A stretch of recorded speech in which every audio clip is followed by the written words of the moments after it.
Hello everyone, and welcome back to another Eng 130 video tutorial.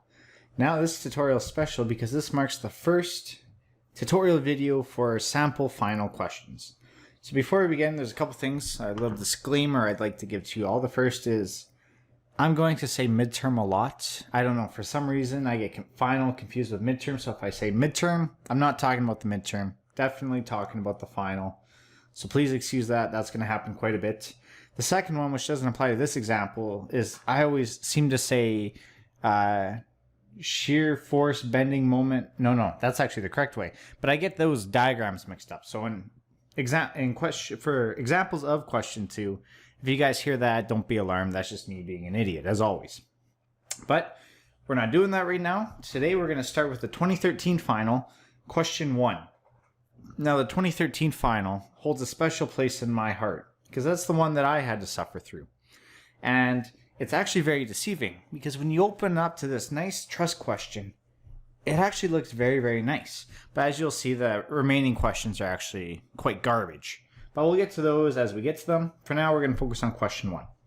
And that is the truss question. So the truss question for years and years and years, question 1 for years and years and years, always been trusses. So it's probably a good thing to bet that question 1 of your final will be some sort of truss. Now, there's a bunch of different things they can do with trusses, but we'll get into those. So for this question, it's quite simple, and it states, for the truss with the indicated loading at joints C and D and H, as shown in figure 1, A, identify the zero force members. So we're going to go through these one by one, but this is very, very typical truss question. It's always going to be identify the zero force members first. It's kind of what they like to do, because for some reason, I don't know why, zero force members seem to be the hardest with students. So what we're going to do is we're going to go part A, and we're going to say zero force members.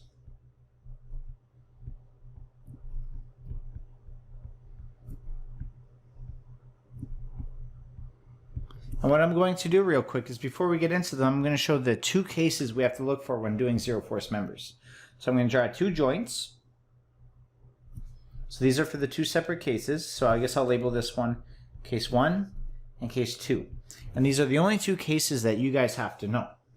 So I'm going to label some members. So in case 1, it's very important that case 1 has 2 members. It doesn't matter which direction they're going. So 2 members. And there has to be no load at the joint. So something like this. In case 2 has 3 members, in which 2 of those members are collinear. And what do I mean by that? I mean that 2 of the members are parallel with each other. So it'll be something like this. So we have 2 members like this. And we have a 3rd member coming off at any angle like this. So this is case 1. And then we have case 2.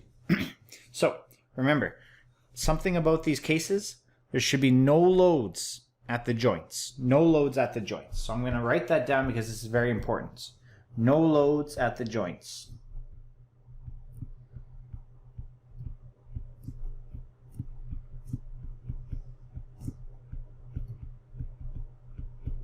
So very important that we have no loads at the joints, or else you can't use these cases. So for case 1, if this is your case, and you got 2 members at a joint with no load, both of these are zero force members. So it's actually a really nice case because you just cross off the entire joint. You don't have to look at anything. However, I've only seen this case maybe once in a final, and that's because it's just so obvious. If you have 2 members hanging out at the end of a beam, or a truss, I guess, and there's no loads, it's pretty obvious there's zero force. Now, the case that they love to spam you with on the final is case number 2. And that's when we have 2 collinear members, and then that extra 3rd member kind of just hanging out. And in this case, that 3rd member is zero force. And it's very, very easy to prove, because if I were to draw an X and Y axis in this, so we got X, and we got Y, and I would do some of the forces in Y right now, well, that 3rd member would be the only thing in there, and since it's in equilibrium, it must equal 0. So these are the only 2 cases you have to know. And there are some tricks involved with these cases, but we'll go over that in a later midterm. For now, let's just take these cases and apply them here. So if we're looking at this structure right here, I'm going to label the zero force members in red. As we can see, there's only 2 places in the beam that fall under case 1, where we have 2 loads at a joint, right here at E and then we have it over here at A. So those are the only two places that have only two members at a joint. However, because there's going to be reaction forces at E and A, we can say that those are not zero force members. And again, the reason why, if we look down here at our little note, there must be no loads at the joint. And at A and E, we're going to have external loads from the reaction forces, so no case 1 in this case. And that's usually expected. Like I said, it's very rare to see case 1. But be on the lookout. They like to maybe try and sneak it in. So now we have to go, okay, what about case 2? We need locations that have 3 members. So what I'm going to do is I'm going to highlight the locations with 3 members in pink. So we got B, we got G, and we got D. So there's only 3 locations that have 3 members. And if we look at D, well, that one automatically doesn't work because there's a load at the joint. And remember, you can't have any loads at the joint. So we're going to erase D. We know that D can't conclude anything. There's loads at the joint. Now, if we look at B, oh, 3 members, perfect. There's no load at the joint, also perfect. And now we have to look at the next condition is, are 2 of the members collinear? And if we look at B, we see that yes, 2 of them are. We got AB and BC, and those members are collinear. So this actually fits into case 2, and since those 2 members are collinear, that third member must be a zero force member. So this member right here, this BF, we know that that one is actually a zero force member. And if we want to prove it, and well, for proving, it's very rare that they're going to put that on a final, but if they ask you to prove it, if we were to draw a joint B down here, let's just say we have joint B, and we have our 2 collinear members like this. So this one will be AB, and then we have BC, and then coming up here, we have BF, and we were to do sum of the forces. Oops, I don't even know why I drew E. That has nothing to do with anything. If I do sum of the forces and Y is equal to 0, well, what we'll find is that BF is the only thing that's in the Y direction and nothing else. And of course, all this must equal 0, so BF is equal to 0. So we can prove that BF is zero force. If the question doesn't ask you to prove it, like this one right here, just say BF. Don't draw the joint, don't draw anything. Remember, we want to save time. Keep this final going fast. So, perfect. We know that we found one zero force member already. Going on to joint G, we first look, are our 2 members collinear? So I'm just going to erase the circle real quick. And we check, oh, yes, there are. We see that FG and GH are collinear like this. So therefore, the third member, which is GC, must be a zero force member. And that meets all of the requirements for cases 1 and 2, so we can conclude that there's 2 zero force members. So what you do here is you just come down and say that members BF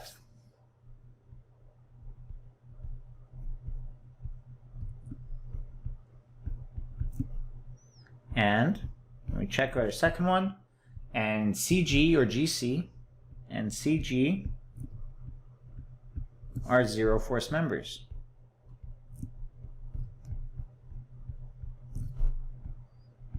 Oops. Again, I'm not the best at spelling. You're going to see lots of mistakes. Are zero force members. Perfect. So I'm going to just draw a quick box around this, because remember, finals always want to box your answer. Finals, it's very important to box your answer. They love to almost not take away marks, because let's be honest, that's too mean, but you make them more frustrated. You don't want to make the markers frustrated. You want them to have a nice, easy time and go, wow, they did a nice job of their final, so maybe they'll be nicer, something like that. So please just box your answers. And that's the first part. And if we look, that was out of 2 marks. So we're already sitting at 2 out of 10 for this question. Not bad. So speaking of marking, I guess I should probably add, it's just like the midterm. All the questions are going to be out of 10, and then the total of the exam will be out of 40. So just the same marking scheme as the midterm. So we already got 2 out of 10 or 2 out of 40. And again, I showed this with a lot of work. All you guys have to do is say, okay, I see BF and GC. You write those down, and please put them in a sentence. Don't just write them. Put that BF and GC are zero force members, and there's your 2 marks. You don't even have to do any math, nothing like that. 2 easy marks. So what I'm going to do is I'm going to come down, and we're going to start question B. So looking at B, I'm just going to whip out the highlighter. It says determine the reaction forces at A and E. So this question is actually super nice because typically they won't give you, well, they're going to give you marks for it, but they're not going to ask you to do this. This question is kind of holding your hand through the process. I've seen some finals where they just give you a truss structure and say solve it. And to solve it, you'll need to do the zero force members in addition to finding the support reactions, but it won't directly tell you. So this question's kind of nice, holding your hand through it. So if we're solving reaction forces, the first step is always going to be draw a free body diagram. So we're going to come down here, and we're going to say free body diagram, or FBD. Very important, even though this one's pretty simple. We got to come down here and say, okay, got free body diagram. So we know I got 1, 2, 3, 4, like this. We know that it goes up by 4 at some locations, like this. And we'll bring this down here. This one comes across. I know that this is probably the most boring part of the videos to you guys, is watching me try and draw a free body diagram. I can only imagine how ugly this would look if Notability didn't help my butt out. Alrighty, so here's the simple truss structure, and then we're going to add our external loads. So starting with the actual external loads, not the reaction forces, we see that we got a 6 kilonewton load up here, and this one's really sneaky. A lot of students at this point in the course are only used to vertical loads, because besides trusses, we only really deal with loads going up and down. So be careful of horizontal loads. They can come back and bite you in the ass. We see that we got 2 vertical loads at these joints here, which are 8 kilonewtons and 10 kilonewtons. And then finally, we have our reaction forces. So over at A on the left side, we have a pin. So we know that we're going to have 2 forces. We're going to have a vertical force, and we're going to have a horizontal force. And you guys can label these whatever you want, but I like to just take whatever the joint is, so in this case A, and I'm just going to put AY and AX. And on the other side, over at joint E, we have a roller, so it's just going to be a single vertical force. So it's going to be just a force upwards, and since it's at E, I'm just going to put EY. So like this. A couple other things that you should add for trusses is just the joint names. So we got A, and we got B, C, D, E, and then we have F, G, H on the top. Perfect. And finally, it wouldn't be a free body diagram without some dimensions. So we know at the bottom, well, it's going to be split up into 4 segments, and each of them is 3 meters. 3 meters, 3 meters, 3 meters, 3 meters. So this is quite boring. But looking at this truss, it was very, very nice. It's a very simple truss. And we got 4 meters high. But very simple truss. Again, this final was kind of an ass because it disguised itself as a nice final. You turn the page, oh look, the most simple truss you can get. Even the labs weren't this hard. But then when you turn the page to the rest of the 3 questions, it got pretty gross really fast. But you guys will see that, especially question 3, which to this day I have not forgotten. I remember sitting through that final, turning the page to that question, thinking like, oh shit, this question's gonna ruin me. And spoiler alert, it did. It was terrible, and I remember it till this day, which was, well, 2013. Now it's 2019, 6 years later. Not a lot of fun. But back to support reactions. I know you guys don't care about my story. We can do a couple of things here. So we see that there's a lateral load, and we see that we have a horizontal reaction force. So I'm going to start off with say, okay, if we take some of the forces in the x direction is equal to 0, what we find is we have AX, and it's going to the right. So we assumed it going to the right, so it's positive.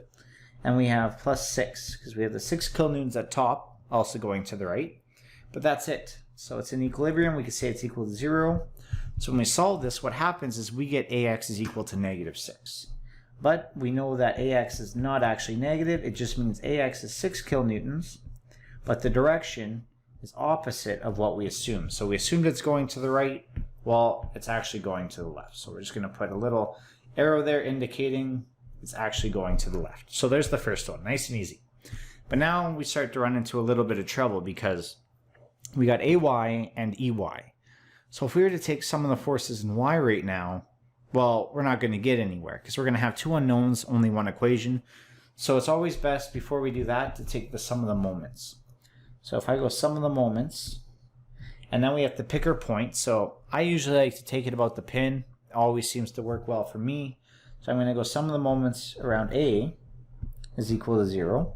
So I'm just going to go through I always want to say beam, but it's a truss. I just go through the truss and find out all my forces. So I got 8 kilonewtons. So I'm just going to put 8.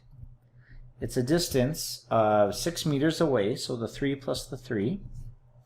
And if I look at the rotation, I see it's going to create a clockwise rotation. So therefore, this is negative 8 times 6. So we're good. We move on to the next one. We got 10. It's going the same direction as the 8, so we know it's going to create a negative moment, so minus 10.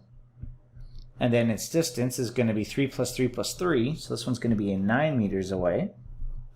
And then at the very end of the beam, we got EY, and this one's going the opposite direction, so we're going to go plus EY. And this one's times 12 meters. And most students would look at this and say, okay, perfect. We got our moment. Well, actually wrong. And this is why I say that lateral force is really sneaky, because there's actually a moment created by the lateral force. So it's going to be 6. And it acts at a distance of 4 meters above point A. So we're going to add the 4 in. And we know all this is equal to 0. But the last thing that we have to do is realize that the 6 kilonewtons will also create a clockwise moment. So it's going to be also minus 6. So we have a nice equation. We only have one unknown.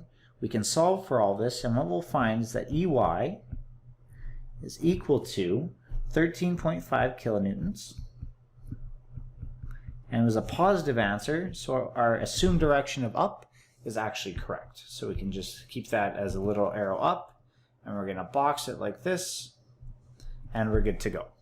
So now we know 2 out of the 3. Well, we can just go to our sum of the forces in Y to finish it up.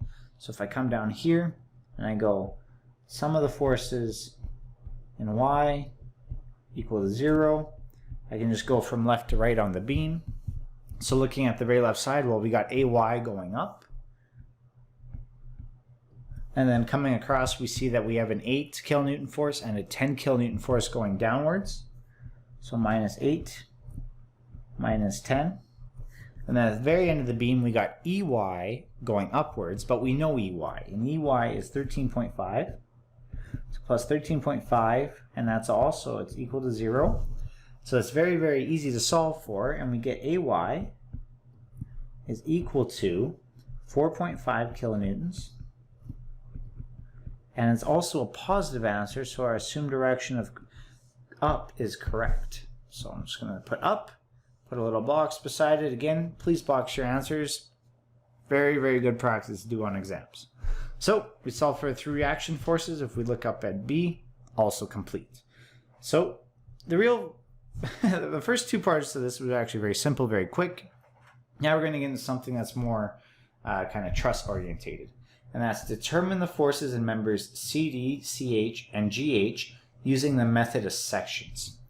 So the method of sections, as we'll talk about, is when we have to cut the beam, or cut the truss, and analyze all the sections that we cut. And then, of course, this goes without saying, clearly indicate if the members are in tension or compression. So remember, if we stick to a certain sign convention, which I like to use, and that's assuming all of the members are in tension, so all the forces are pointed away from the joints. If we get a positive answer, it means it's in tension. If we get a negative answer, it means it's in compression. So we're just going to keep a lookout for that. So, quick reminder, method of sections, that's when we cut the beam. That's when we cut the beam and we analyze each force that we cut using equilibrium. It's not when we look at each joint, that's the method of joints, but rather it's the method of cutting the beam, cutting the truss, looking at all the members. And the trick I like to do for this, because the hardest part of this is going to be determining your cut. So this beam, as we'll see, it's pretty easy, but for other beams, it could be a little bit questionable where you want to cut. Because it doesn't tell you. You're going to have to kind of figure it out for yourself. So what I like to do is I like to highlight the members in the question that I need. So I need CD, CH, and GH. So I'm going to come down to the beam now, and I'm going to highlight them. And if I look, I see CH is right here, or GH. I got CH, and I got CD. And what I like to do personally is I like to try and cut through all of those members. So I'm going to make a cut. Oops, not using the highlighter. I'll just use the regular pen. I'm going to cut straight down like this. So what happens after I make this cut is all the members that I cut, they turn into forces, single forces. So looking at the left side, these three will turn into forces like this. And then on the right side, they'll turn into forces like this. And now it's up to us to choose which side we want to analyze, because it doesn't matter, both will give you the same answer. And looking at the right side, it's a little less than the left side. So I'm going to choose the right side. So what I like to do for this is I'm going to come down and I'm going to go part C. And the first thing I'm going to put is I'm going to put cut the truss. I was about to say beam again. Cut the truss. And then what you're going to have to do after you cut the truss, and this is very important, you're going to have to draw a free body diagram. You can't just say cut the truss and then start doing equilibrium equations on the figure 1 that they give you. They're not going to give you marks for that. They're going to see your new free body diagram after you cut the truss. So the way I like to draw the free body diagram after I cut the truss is I'm going to draw the members that I didn't cut. So looking at this truss, the members that, oops, I'm not going to use the same highlighter, I'll go to blue. The members that are still left intact after the cut are these ones right here. So it's just actually a triangle. So I'm going to come down here and say, okay, I have a triangle left. So something like this, and then this over, this here. And then I'm going to come up and say, okay, on this triangle, I still have 3 lateral loads. I got my 6 kilonewtons, my 10 kilonewtons, and then of course, and this is very important, I have the reaction forces at E. So I'm going to start by placing the 6 and the 10. So I'm going to come here and say, okay, I got 6 kilonewtons coming at the top.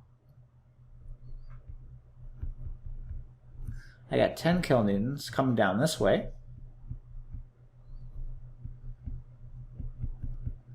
And then I got a reaction force at E, which I remember was up. So we're going to put a little force coming up here. And we're going to check, and we see that EY is equal to 13.5 kilonewtons. So I'm going to put 13.5 kilonewtons. And then I need to put all the members that I cut. So I'm going to do this in a different color so you guys can see very clearly. If we look up here, I cut through GH at the very, very top. So I'm going to have a force coming out horizontally, and this one's going to be GH. At the very bottom, I see that I cut through CD. So I'm going to have another horizontal force down here coming straight across. And this one's going to be CD. Oops, I didn't draw that very nice. Let's see if I can go back and make this a little bit nicer. And then kind of the pain in the ass member that we have is going to be the diagonal one, which is CH or HC. It doesn't matter which order you put them in. We know what you guys are talking about. So this one's coming down kind of like this. So this one we're going to see is CH. All right, so now we got our members. And then remember, a free body diagram should always have some dimensions. So I'm just going to dimension this real quick. We know that the bottom 3 meters. We know that the height of this is 4 meters. 4 meters. And then since we have a diagonal member, it's good to put its little triangle, its little relationship right here. So we know that this is going to be 3 and 4. So therefore the other side must be 5, just the hypotenuse. And then, like I said, it's always good practice just to label the nodes on the joint, or the joint ID. So we got D, H, and E. So I'm going to come down here, D, H, and E. So if we take in the sum of the moments, we can clearly show which point we're taking the moment about. And that's very important. So if I didn't have these on and I were to say sum of the moments at D, you guys might lose half a mark or something, because it's very important to show very clearly where you're taking those moments about. But moving on, looking at this, well, this is just another free body diagram. We got 3 equilibrium equations, and looking here, we have 3 unknowns, so we can solve for it. So the first thing that we're going to say, okay, well, if I take some of the forces in X right now, I'm not going to get too far, because I'm going to have GH, CH, and CD all in one equation. So three unknowns in one equation, that's a little much. So we're going to have to think of other methods to try and figure out to solve these without getting too messy. So looking at this, I noticed real quickly that CH is the only one of these members that actually has a vertical component. So if I start off with sum of the forces in Y is equal to 0, well, looking at this, I'll start with my external loads. I got 13.5 kilonewtons coming upwards, so 13.5, and then I got 10 kilonewtons going downwards, so minus 10. And then the only other thing I have left for in the vertical direction is CH, and it's going downwards, so we're going to go minus CH, and we're going to want the vertical component of that. So it's going to be 4 over 5. So in this bracket and equilibrium, everything must equal 0. So when I solve for this, I get, and I'm going to show the exact answer right now so you guys can see exactly what I do. When I solve for this exactly, I get CH is equal to 4.375 kilonewtons. So this is a positive answer. So when I'm putting my answer, I go therefore CH is equal to 4.38 kilonewtons. And since it's positive, we put this little t here to mean tension. And that's what it means up here in the question at the bottom here where it says clearly state if the members are in tension or compression. We have to put that little t or that little c to indicate so. So coming down here, this is one of my final answers. So let's put a nice box around it to show everybody this is exactly what it is. Perfect. So now I got one of the two, but remember if I go with sum of the forces in X right now, well, I'm still going to have two unknowns, only one equation, so we're going to hold off on sum of the forces in X. So the next equation we have, just by default, because we already did sum of the forces in Y, is sum of the moments about a point is equal to 0. So if I look at this, I want to cancel out either GH or CD. Now, I could take the moment either location. Either location is going to give me exactly what I'm looking for by getting one of the unknowns, but if I take the moment at D, well then I got CH there, and CH is going to be kind of a pain in the ass. I don't want to have to deal with anything diagonal. So in my opinion, I think it's better to take the sum of the moments at H, at the pink point right here, because it gets rid of that diagonal member altogether. So for me, I'm going to do sum of the moments at D, or sorry, I just say I'm not going to do it. I'm going to do it at H, and then I say D, like a dumbass. D for dumbass. So sum of the moments at H is equal to 0. So if I look at this right here, it's actually funny. A lot of the forces act through H.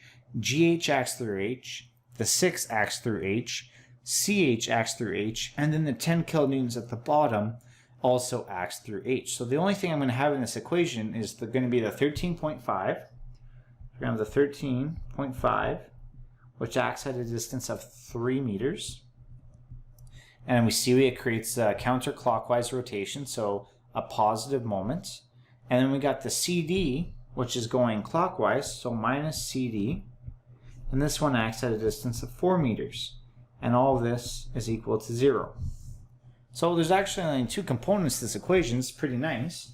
And when I solve down here, so this is the exact answer, I get CD is equal to 10.125 kilonewtons. So when I'm writing this answer in the final, I'm going to put therefore CD is equal to 10.1 kilonewtons, and then since it's positive, it means it's in tension. I'm putting that little t just to help show this is in tension. We're going to stick with that. So we're going to put this like this. We're good to go. So now we can go to our last equation, because originally it had 3 unknowns, but now we solved for 2 of the 3. It only has 1 unknown now, and that's sum of the forces in X must equal 0. So looking at this equation, we're just going to go kind of left to right, and at the very left spot we see that there's 4 of them. We're going to have 6 kilonewtons going to the right, so we're going to have 6. And then we have GH and CD both going to the left. So minus GH minus CD. Now, if we look, we also have CH, or a component of CH, also going to the left. So minus CH, and its component's going to be 3 over 5. And if we look up to the top, those are my only ones going in the X direction. So this must be equal to 0. So as you guys can see, when we originally started this, it'd be a real pain in the ass because we got 3 unknowns. But now if we look up, well, we know that CH is 4.375. So I'm just going to put 4.375. And then CD over here is 10.125. 10.125. So now we only have one unknown, and when we solve this equation down here, we get GH is equal to negative 6.75 kilonewtons. So since it's a negative answer, it means that this member is actually in compression. So when we're writing the answer here, we go, therefore GH is equal to 6.75 kilonewtons, and we go in compression. So you see how I left that answer positive, but then I just put a little C at the end to indicate it's in compression. So I'm just going to highlight this right here. Good to go. All of our answers are boxed. They're all clearly stated. I look up at the question. Well, I solved exactly what I wanted for, and there we go. That is question 1 of the 2013 final. And if we're looking at kind of just talking about trusses, this is, I'm going to have to say, probably one of the easiest truss questions you guys can ever get. The cut was very obvious. It kind of held your hand by telling you to identify zero force members, determine the reaction forces. Yeah, pretty easy. As you guys remember, some of the other finals, like I think 2016, it just said, what's the maximum load a truss can take? That's it. It didn't say anything about zero force members or reaction forces, anything. So looking at trusses, kind of the bare bones easy question. But we're going to do another example where it gets a little bit tougher to kind of help show you guys what to expect in the final. But this is a good review of zero force members as well as the method of sections. So hopefully you guys kind of learned something. And yeah, I think this concludes this question. Thank you guys all so much for listening. I will see you guys in question 3. And yes, question 3, we're going right to friction because question 2 of this final has something called internal hinges or internal pins, one of the two. It doesn't really matter what you guys call it. But that was not covered this year, and this year is 2019. So if in 2020 or beyond and it is covered, I apologize. I'll do a video next year, I guess. But yeah, so don't worry about question 2 of 2013 for those in 2019 and maybe beyond. We'll have to see. So yeah, thank you guys again so much for listening. I'll see you guys in the next example.